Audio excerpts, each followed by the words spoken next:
Good evening everyone. मैं मनु कुमारी आपके अपने channel Manu Hindi by GK में स्वागत करती हूँ। आज हम लोग पढ़ेंगे कृषि के विशिष्ट प्रकार। वेरी इंपॉर्टेंट टॉपिक है, ध्यान से पढ़ना, ठीक है। सबसे पहले देखो एपी कल्चर।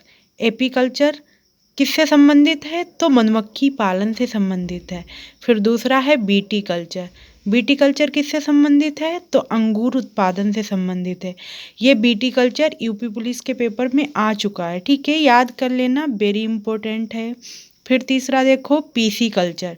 पीसी कल्चर किससे संबंधित है? तो मछली पालन से संबंधित है। फिर है फ्लोरीकल्चर। फ्लोरीकल्चर फूलों की खेती से संबंधित है, ठीक है, वेरी इंपॉर्टेंट है, याद कर लेना। फिर है हॉर्टिकल्चर। हॉर्टिकल्चर फलों की कृषि से संबंधित है। फिर है बर्मी कल्चर। बर्मी कल्चर केंचुए से खाद्य उत्पादन से संबंधित है। ये भी यूपी पुलिस के पेपर में पूछा जा चुका है, ठीक है।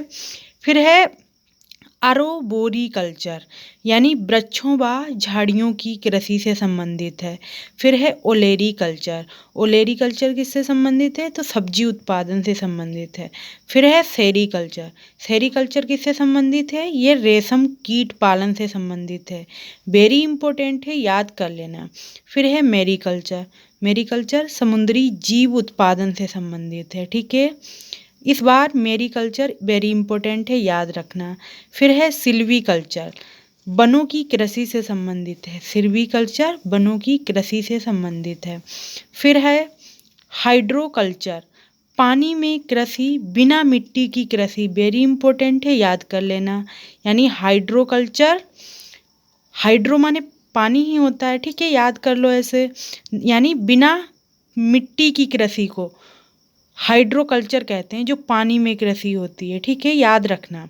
फिर है ओलेरी कल्चर, जैतून की कृषि से संबंधित है। ओलिव कल्चर जैतून की कृषि से संबंधित है, ठीक है। फिर है ओलिगो कल्चर, यानी जमीन पर फैलने वाली बेलों की कृषि।